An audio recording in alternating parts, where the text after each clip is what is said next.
Well, folks, it is simply proposed and exposed that this is all there is to it. This is all there is to it. The utter abundant simplicity of what's naturally appearing to happen. It's a very simple and it's simple in its exposure, and yet somehow or other it seems to be energetically dynamic. There's a dynamism of the utter simplicity and ordinariness. So I like to play with oxymorons for some reason or other. It kind of blows to smithereens any attempt to actually turn this into a thing or understand something or make a process or a path. Even some kind of development of understanding something it is kind of shot to smithereens when it's exposed that this what is everything, this what is total, it is neither real nor unreal. It's not actually a thing. It's not an object to be known or labeled, so therefore it can't really legitimately be called real or unreal because it's not an it. There's no it to point at and say this is what it is. Um, and somehow or other, there's just the outpouring of words and the outpouring of sitting and the outpouring of listening and the outpouring of whatever appears to be. But there is no real separate, distant thing to be knowing, labeling, or defining this. This is absolute. Absolute meaning, not relative, really. Although the relative is the absolute, but we'll get to that later. The absolute is actually naturally all there is, and that's unknowable. It's unrelatable. It's absolutely immediate. It's completely this, dynamically this. Whatever appears is that. There's nothing to figure out with that. There's nothing to progress with that. Immediacy is timeless and distanceless. So that can't be gotten. It can't be practiced. It can't be navigated. It's completely unnavigatable, 100%. And that is divine despair, really. The divine despair that doesn't leave an inch of hope for a next moment. What's next? What's going to happen? There's no anticipating immediacy. You can't expect immediacy to happen or show up when it's already. So the word already often happens in these gatherings because it just is too immediate. Again, there's no there's no hope in what is already. It's so alreadiness is total despair. There's nothing to wait for. And it's divine disorientation because there's no position to take a stand within this. There's no location or orientation to be here, separate from what's appearing to happen. What's appearing to happen again is not on show. It's not presented to someone or something really. Nothing is presented, nothing is showing up objectively to be known, to be related to be owned even. And so it's dynamically unknowable. Immediacy is unknowable. And without, I mean, without any more stories to tell after that, that's all there is to it. It's just naturally, abundantly, freshly and freely, whatever appears to be happening. Whether it appears to be good or bad, positive or negative, it's not really polarized, not without the story to distinguish and discern. Without the stories to distinguish and discern, it's unconditionally and equanimously neutral. So that includes all. It doesn't confine to this and not that. that is this too. But of course, in the stories, and the most popular story of all would be that which seems to be localized, identified, separate, and distant, an illusory perception which feels itself to be energetically, viscerally charged with solidity, substance, and realness. And it's like a vortex in a way. It's an illusion that the entire appearance, made of nothing, nothing actually there, no substance there, but the entire appearance could seem to swirl up into a vortex of localization, a bit like a whirlpool or something. And in that whirlpool-y sort of energy, which is completely nothing at all, no substance there, not even a real happening. But it just seems so viscerally charged. And like this gesture seems to like happening at the moment because it's kind of like it feels like it's going round and around and around, a bit like a tornado. And it seems to suck things in, like the objectified world is being sucked in, and stories and thoughts and identifications are getting sucked in. And it seems so really personal, like it all revolves around someone. I'm gravitating towards this and I'm repulsed by that. I seek for this and I resist that. I'm a world. I'm a world to myself of discernment and comparing and separating and abstracting.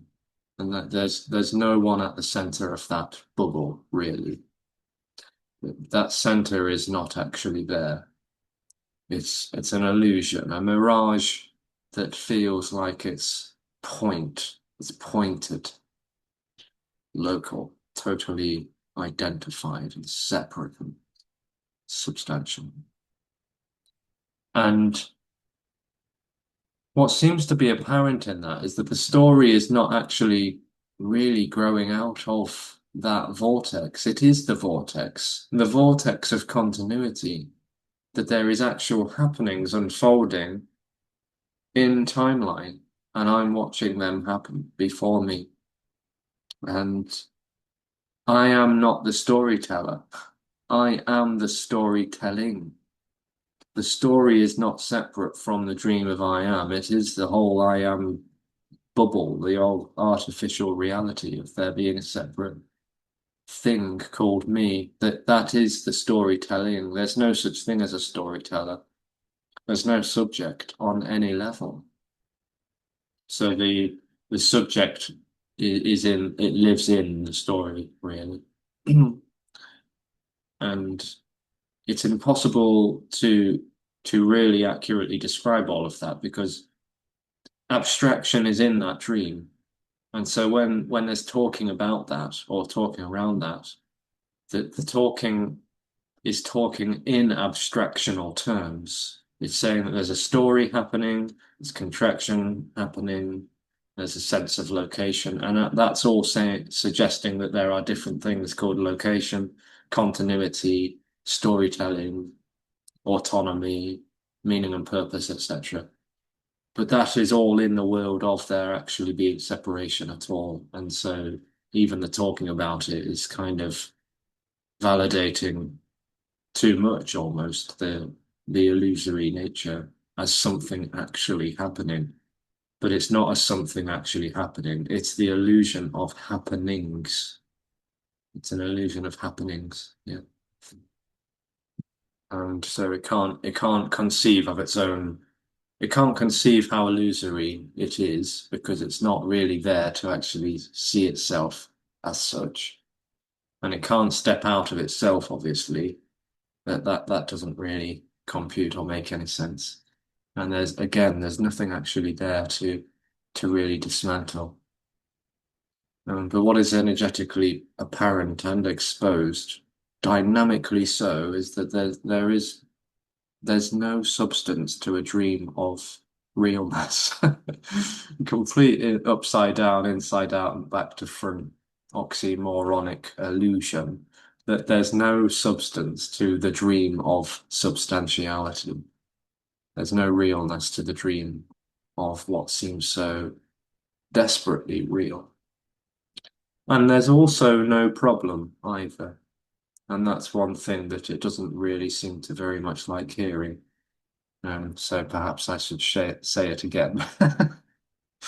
It's not a problem. Yeah, there's no problem to be solved. There is no solution, and there really isn't actually a problem. The whirlwind seems to have a felt sense of going round cyclically. The storytelling seems so viscerally charged in a way. It is one with the vortex of nothingness, seeming to cycle and circle around. And in that is such a conviction of continuity being real. And it seems to have a kind of problem-solving energy that kind of really seems to develop in there. Like there are hurdles to get past. Continuity. I get there, I go there, I achieve this, I improve that. And yes, it's seeing a world of continuity. So it's seeing a world of happenings, of things changing, and in that there can be a real sort of agitation, or it seems like there's an agitation happening. And again, it's looking for something to change in a way. It's dependent on this sense of something is going to be better or something's going to get better. Or this is going to be better, or I'm going to get better. And it's like anticipating something happening, something is going to happen. But that cyclic energy is not going anywhere at all. The cyclic, continuous sort of wheel is not going anywhere at all. And it's anticipating what's going to happen, but it just doesn't get anywhere. Which is why, I would strongly suggest that the wheel of samsara in the Buddhist tradition is not a teaching. It's actually a very, very potent metaphor in a way, if there ever was one, for this illusion of separation, of continuity, of going and coming and becoming, because that's what it is. It's called the wheel of life for a reason, because it just goes round and round and round. But the wheel is not attached to anything else. So it's just an illusion. It's not going. It really isn't going anywhere. It just feels like it is because the hamster, it can't step off and go or change. Of course, when it talks about the spiral path, then it becomes something progression based. Like we could, move and ascend up and get higher or get, to more transcendence or reveal more reality and whatnot. And that's, there's no realness to that. And so what is dynamically exposed is that wheel is not going, coming or becoming anything. It's just nothing, seeming to be something, really convincingly. And yet there's nothing even in there to be convinced. The apparent subsidence of all of that is a totally dynamic, impersonal revelation that it's not even happening, that it's not even a happening to stop happening. The revelation that that cycle is not really there. There's no substance to that. And the falling away of that is the falling away of continuity and change itself in a continuous way. Well, then that's not going to happen. That's not going to be what will happen. That is this already. That's this already without the waiting for it. It's this already without the tail chasing energy of thinking that's going to be what's next. So an anticipated what's next is just it's either it's either this seeming to anticipate or it isn't really. Because the tail is the imagined what's next, and the mouth running after it is, that's the anticipation in a way. But there's no, it never gets it, never catches. It just apparently stops running after the tail.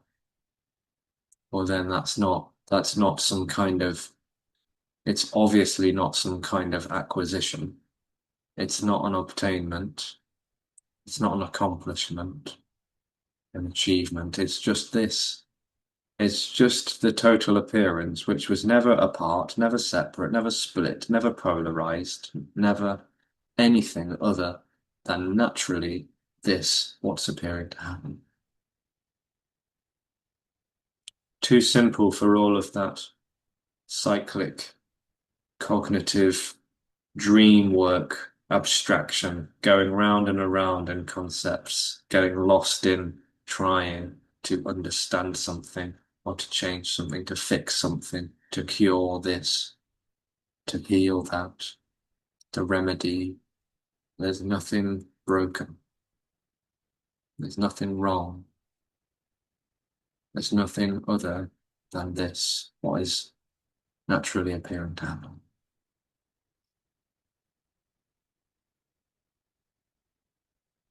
So nirvana is already, essentially. Nirvana is already this.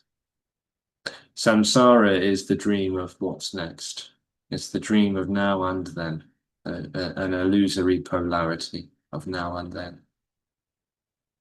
And it imagines that nirvana is what's next, but nirvana is not what's next, it's this already.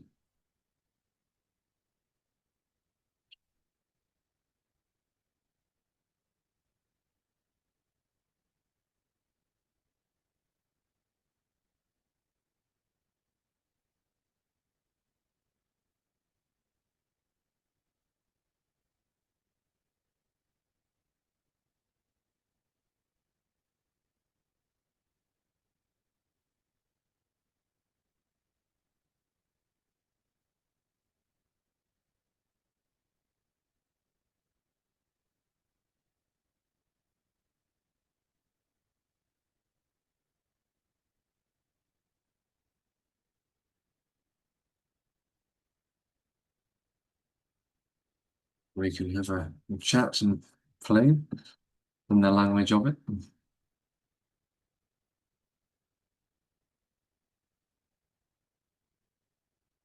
Can this tornado of energy carry on after the death of the body? So after is the tornado.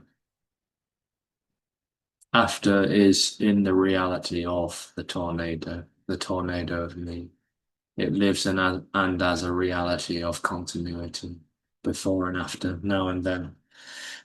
Damn it. Yeah. Yeah, damn it indeed. Again, divine despair. Without this illusory vortex, there's no next. There really is nothing to anticipate.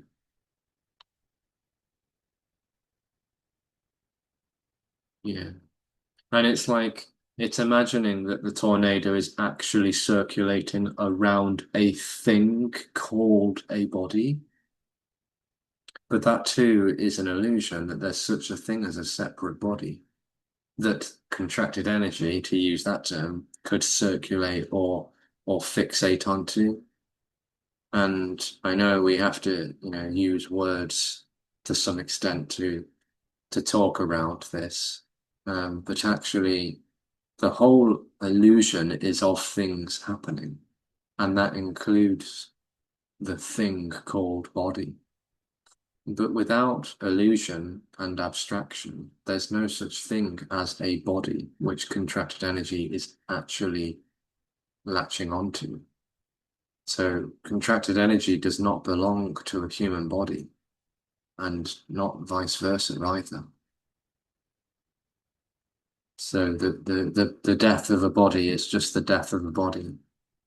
There isn't actually separate things to live or die. This totality is unabstractable. It's not made of separate pieces, separate things. It's atomically and vibrantly and dynamically empty, nothing.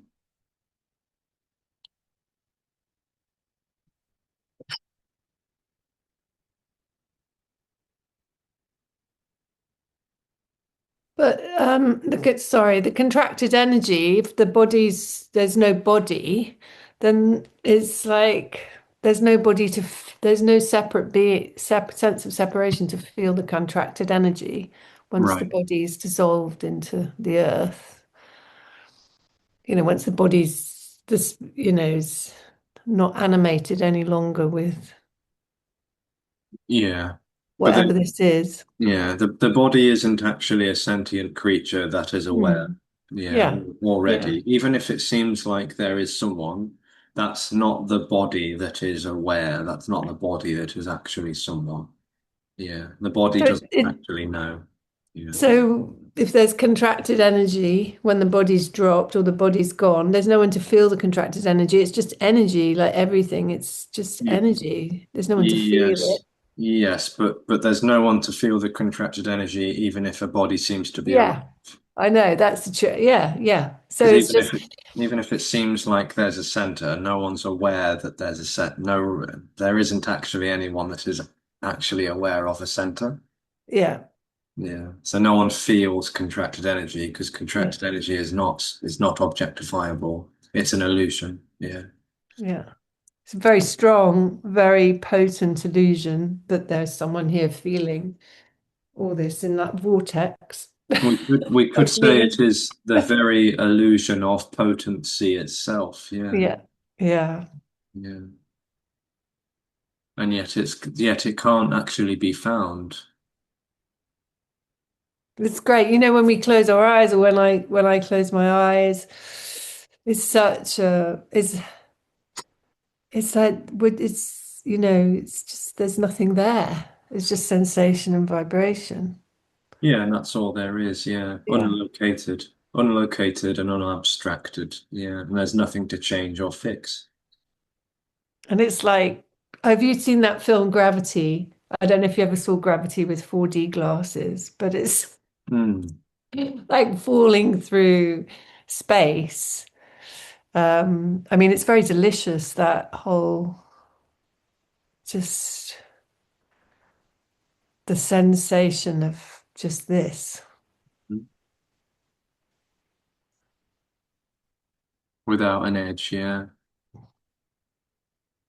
And at the same time, what happens here for me is like, it's almost like, well, it isn't almost like, but it's the hardest thing on the planet in existence for the me sometimes just to be with this.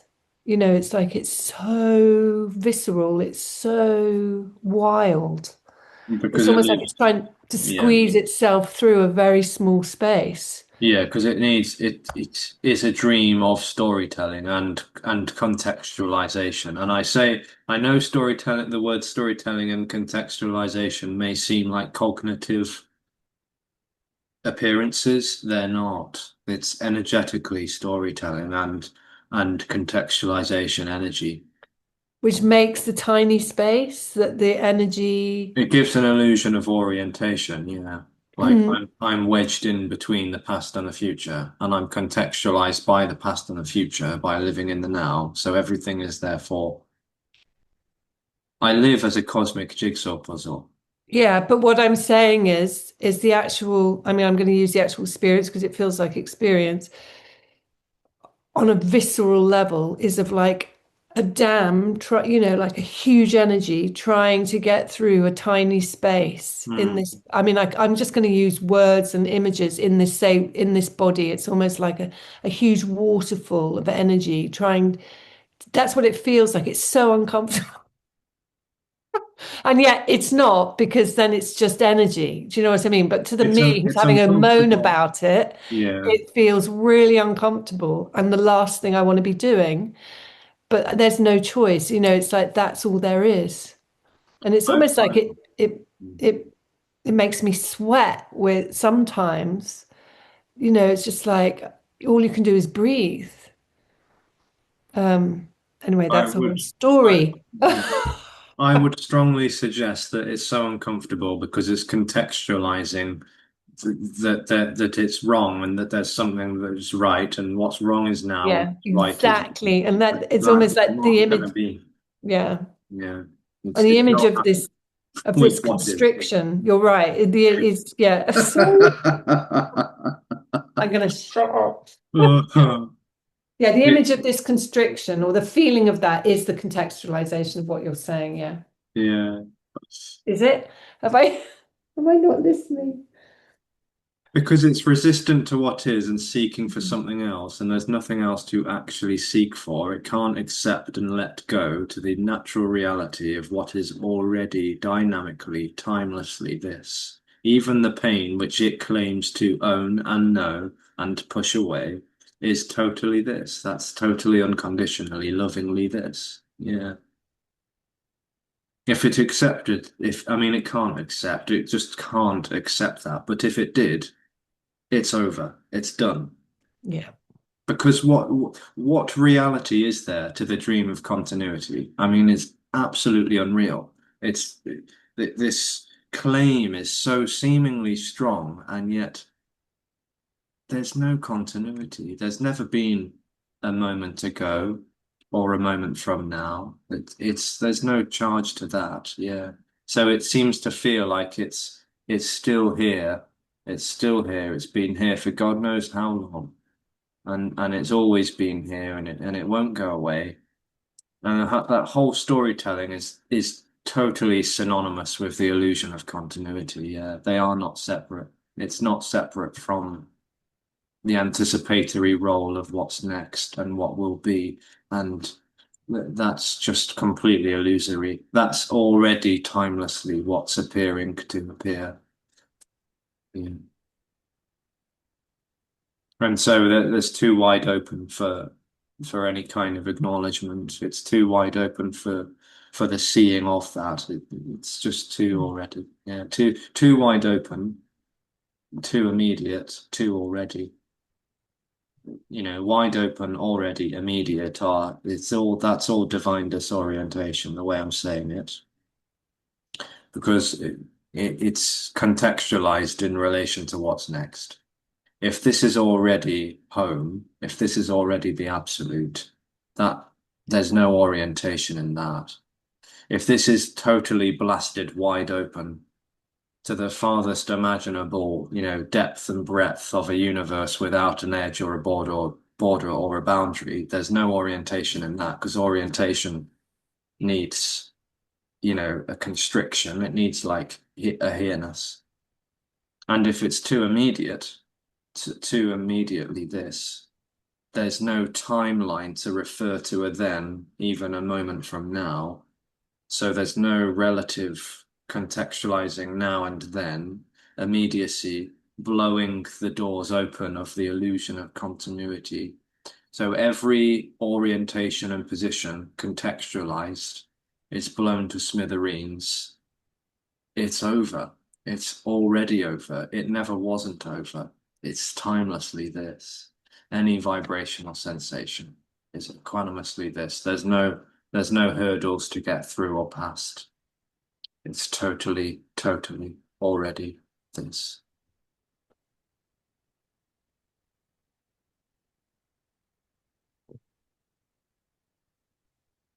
Thanks, Alexi.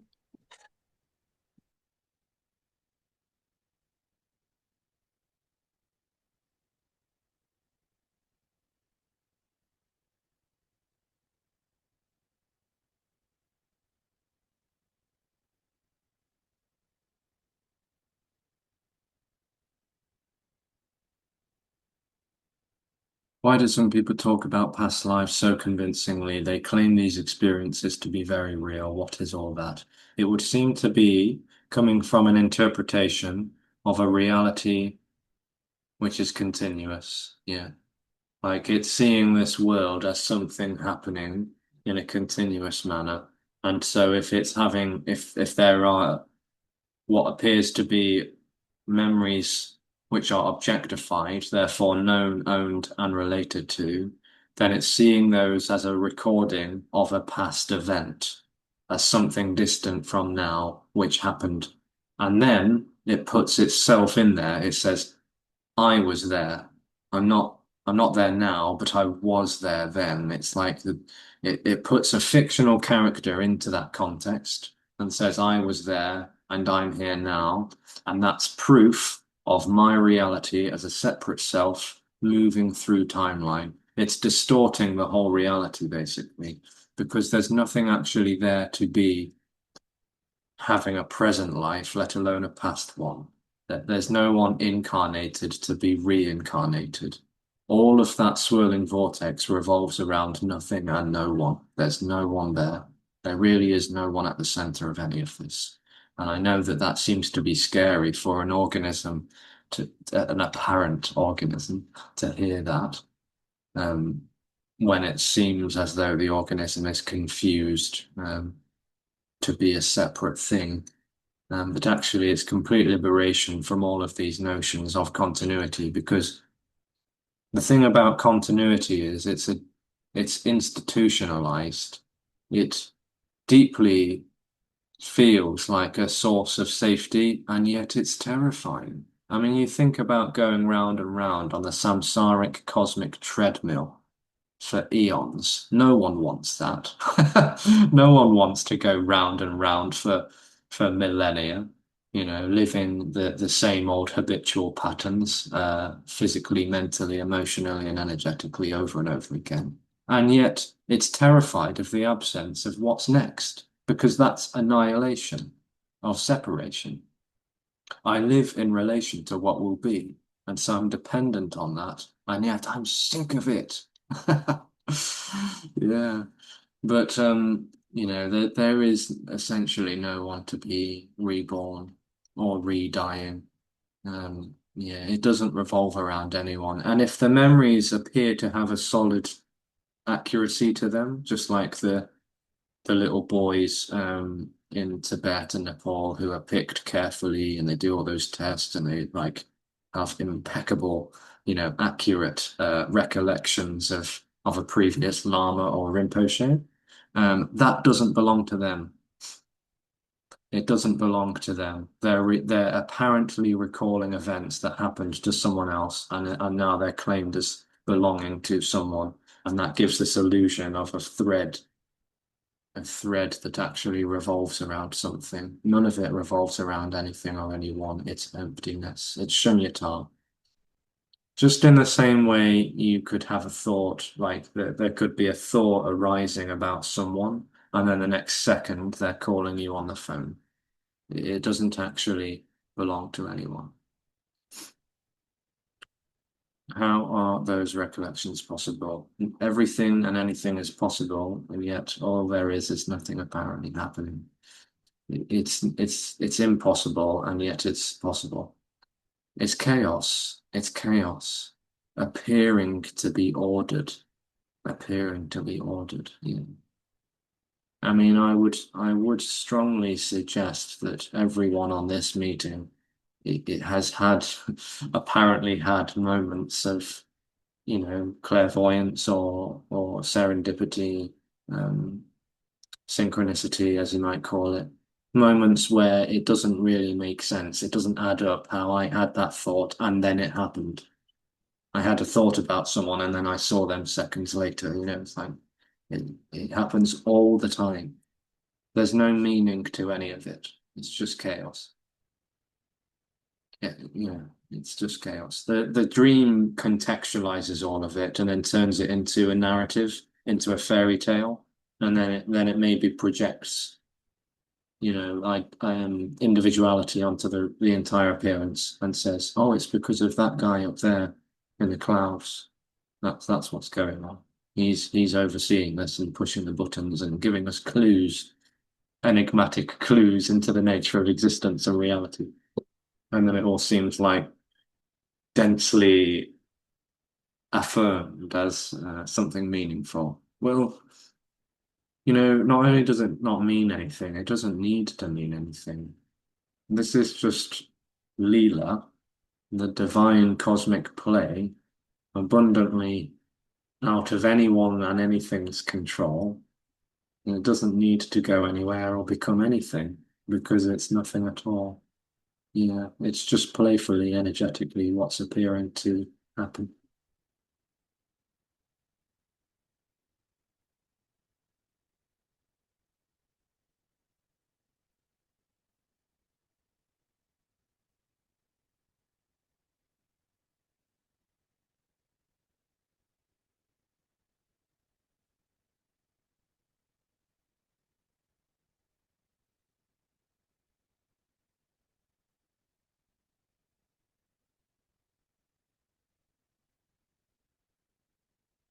So you can imagine how humiliating it is, how divinely, wondrously, and liberatingly humiliating it is for the revelation to really set in that I don't even have a present life, let alone a past life. And all of those memories that seem to appear, they're not mine. There's no mine to which they could belong. And that I never knew anything because there is no I to know anything. I never had any relatives. I never had any objects that I related to or owned. And I never did anything. I never even lifted a finger because that I was never there. And that is the total humiliation, which is complete liberation, which is already liberation not on offer. It's this.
And it's like, I've never had a problem, not a problem, but it's been really easy to feel how breath doesn't belong to me. Oh, yeah. It's just we're being breathed. And actually, that's what's happening with absolutely everything. Mm, That it's the longing or the loss that I feel when someone dies, or, the anything that we feel hmm or hmm I feel. Yeah. It's just like that breath. It's just hmm this huge, infinite, I mean, can't use the word, just this huge happening of sensation and vibration, emotion, but it doesn't belong to me. It's not mine. It's not. I hmm know you've said, and I know that you've said this to this here a few times because I've said, oh, why do I feel so sad? Or why does that person bring about this feeling in me when there's no separation? But it's all completely irrelevant somehow. It's Yeah, just feeling. wonderfully so. Yeah, wonderfully Mm. irrelevant. Yeah. Yeah, I don't mean irrelevant as nothing matters and it's all blah. It's like, wow, it's all irrelevant. Irrelevant. And mm.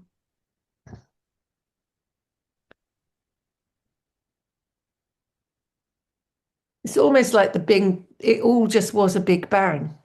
And it Mm. is always just a big bang.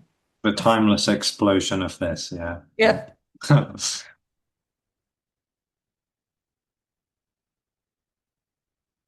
Yeah. To say my breath would belong to me is a bit like saying all of the dust and debris belongs to the center of a tornado.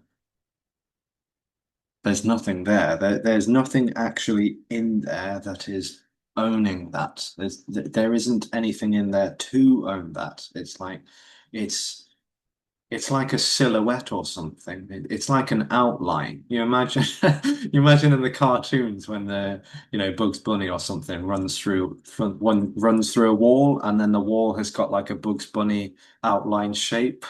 It's like, and then you think that that's a bunny. It's not a bunny. It's an outline of a bunny. You know what I mean? It's like that. There isn't actually anything there. It's a contextualized nothingness, but it seems to be contextually something because it seems like there's something around that. You know what I mean? It's like there isn't actually anything at the center to claim what's happening. Um, yeah, so it's like it's a I mean it's an impeccable mirage. So curious. And yet because there's nothing in the center, there's nothing to be convinced that that's true or false, that it's real or unreal, or that it's illusory, that it's artificial or natural. There's nothing there to be convinced of that. There's nothing there to relinquish that, to hold on to that. There's nothing to own any of that. And even as the like that could actually disappear, there's nothing left. The outline disappears with that which ever seemed to be happening at all. Then no one stands at the finish line and says, "Oh, I got it."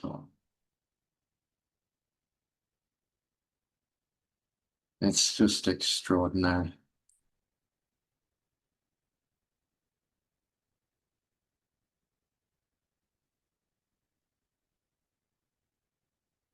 Hi, Alexis. Hello. Hi. Um, I just wondered, does this exposure have any application to relative experience at all? And if it doesn't, why doesn't it? Yeah, so the exposure is not an object. It's not actually a separate force knocking on the door of me and my life, which I think is mine. The exposure is an absolute exposure, really. It's a pointing out, a dynamic pointing out of what is and is not. And that simply defies objectification. So it doesn't step into someone's life. It points out the whole fallacy of life and death as a polarity, which is therefore completely unknowable. And so if it was an object, then it would step into a relative situation and say, this is what you can do, or this is how it works. This is applicable, navigatable, negotiatable, you know, transactional. This is going to have these effects, cause and effect. Yeah? So the exposure is not on a relative situation. It doesn't relate to anything because it's absolute, yeah, an absolute exposure. And last in the last Zoom, you said there was no relative like experience, or there was no absolute and relative. Can you say a bit more about Mm. that? Yeah, so okay, well, okay, let's playfully just use a metaphor. The metaphor would be that the absolute is the picture on the box, and the relative is that picture split into 1,000 jigsaw pieces. That's like that would perhaps be a suitable metaphor if there ever was one. The jigsaw of 1,000 pieces is the same as the picture on the box, but it's abstracted. It's like loads of different pieces, and therefore objects, they're things. And the absolute is the same, but it's just not abstracted. And that's what I would suggest is the relative absolute. Yeah. And there isn't a separate individual that could see it as relative and that could also see it as absolute because the self is actually an illusory piece of the jigsaw puzzle. Just you can't see the whole picture because it's an illusion of being a piece of the puzzle, yeah, which doesn't exist actually.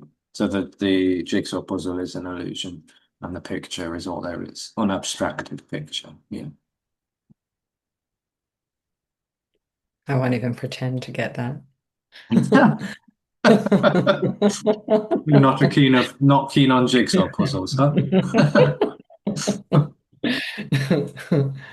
Um, Mm. I really liked the your Zoom with Tobias over the weekend. I watched it later. It'd be great to do something like that in this time zone at some point. Yeah. Um, One thing that I wanted to, uh, or that I noticed, it's quite interesting. If you or Tobias, maybe there's a passion that comes about discussing something, or a, uh, uh, or maybe a dismissiveness of something, or whatever it is. There's no energy behind it. Like it feels still very easy. But if somebody is talking and there is like, even if what they're saying makes sense, there's some kind of positionality or something behind it. It's actually quite difficult to Oh yeah. listen to. And I just wondered if you could speak to that a little bit. I would suggest that that's because it's transactional, and it's relative, therefore. And it betrays the words of what's actually being communicated. If it seems like there's a position behind the words, then it has to seem like there's a position in front of them, and then the whole separate reality is being validated, whether it's subliminally or outrightly and deliberately. So the word's not coming from someone, therefore they can't be, if they're not coming from someone, they can't be going to someone. There's no one being met, therefore, and therefore these words aren't for anyone or anything. They're just words, wording, and it's totally immediate. And that's an embrace, really. A total embrace, which isn't actually embracing something. It's just embrace all by itself. Energetically, it can seem apparent in the world of abstraction again that certain words seem to come from certain place. And if they're coming from a certain place, they seem to carry an agenda, that there's something to say from some position, and that's happening for a reason. It's happening because that person, which isn't really there already, wants something. Mm, Yeah, okay, yeah. thanks. Mm. It's like all the time I'm a subject and you're an object. There's a relationship there at play. There's a transaction at play, and I know that makes it sound a little bit bitter or insidious, and it's not meant like that because all of this is totally innocent. It doesn't matter whether it's a teacher, a speaker. Um, yeah, it's all innocent because there's no autonomy involved. Neither is there ownership, but it can seem like there's a transactional energy about that. If it seems like there's two separate positions relating to each other, what's in it for me? Yeah. Yeah, and because of that transactional energy, it feels like there's a almost like a domination, or there's Yes. something that feels yeah, Mm, mm, icky. yeah. Mm. Yeah. Mm. Yeah, and it seems as though in the appearance of it, there's an intuition that there's something doesn't feel quite right about that. But I can't put my finger on it. I don't know what it is, but something doesn't quite feel right.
Hi, Alexis.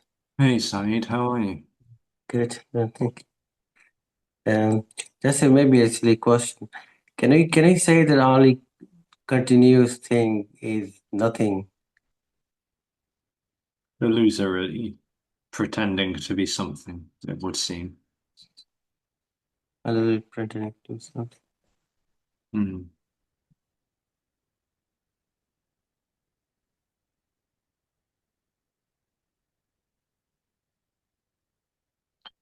Yeah. Hmm. Yeah. It's the illusion of existence. Yeah, the illusion of existence. If all there is the color blue, then the color blue doesn't exist. Yeah. So if all there is now, then now doesn't exist. If all there is this doesn't exist because there's nothing in which it relates to or stands apart from. Yeah. So the illusion of continuity is an illusion of contextualization, and that breeds the illusion of things happening, that they are actually happening, they are standing out. But if there's no context, there's nothing to relate to this, it's yeah, it's completely unfathomable that this is all there is. Nothing can stand apart from that, so it's too immediate to contextualize or to relate to define, to label, to categorize. It just absolutely defies all labels, names, definitions, categorizations, contextualizations. Yeah. Yeah. You can't intellectually. There seems to be an attempt intellectually hold on to this. That energetically would seem to be a kind of clinging for categorization or contextualization. Then it's an Yeah. object, then it's something that we have and we're apart from. We can have a good look at it, and then that's like illusorily confirming distance and separation, existence at large. Yeah.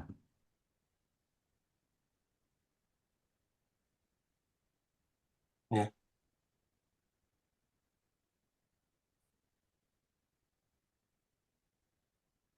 Yeah. Thank you. Okay.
So if all there is this, then this doesn't exist.